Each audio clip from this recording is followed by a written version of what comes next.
Kunjani mnumzana ngikhuluma bala? Ukhuluma londlovu. Udlovu lebizo. Tombani? Tshigwaja. Peter Tshigwaja. Yebo baba. Ungaphi? Ekhaya ngiseMatshetsheni lapho komzimba eMasuku. Ulapha eAster phela namhlanje kumele ngawusekhaya. Uzahamba njani ngalamali? Akula mali ndoda. Ngihole izolo. Ngafaka imali ebhukwini efonini. $101,000. Ngithi ngiyayitshintsha kuba masinje basiya kunika $55. Ibhondi, ifile ibhondi. Akunje ukuthi manje uphile njani baba ngesimo esinjalo. Ngihlala lapha eNtumbana kula magetsi amanzi. Uyazi konke lobele kubhatala. Kathi siza kuthini? Ngakwenza njani? Umumo wezomnotho lapho sufile nje. Usithi hayi ngifuna ngomnotho futhi. Esekwindoda sibonele. Akusela nto ehamba eqondileyo ebukekayo ngitsho. Ayizikulu zabantwana sitheleze kwasithi nabazukulu. Abadla ngomkhuhlane. Ngizabafitha ngani? Abasa esenze lo wathengile isinkwa. Kumbe ice cream la ngangithenga ngicela ice cream.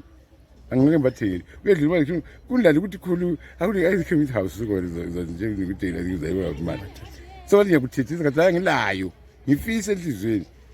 Kodwa ngesimo asazi baba la ngeEaster lapha kuphekwa lutho ekhaya. Yise ukuthi seseyise kokuhlasha imbuzi. Bazilishwa siyadlilishwa lebhola. Kase kwesijani? Singadlishwa lebhola sekuright. Kwedlule. Bese kusidlula ikhisimusi nangwayo. Ungayidlela namhlanje ayisadlelwa.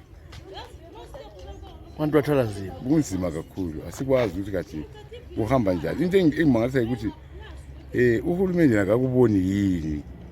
Phela simze lokho ekhala ukuthi nje ukuthi manje kanti amaxhigu lawana ke ayiwona ikhupha izimpahla ezisebafanele isiyaqoka. Kasabakhumbuli na. Awula pension wena?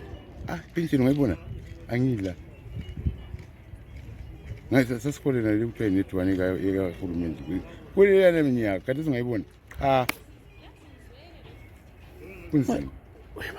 Kunzima bakithi. Sohlelo kwemzini wakho uthi ngizafika kanjani?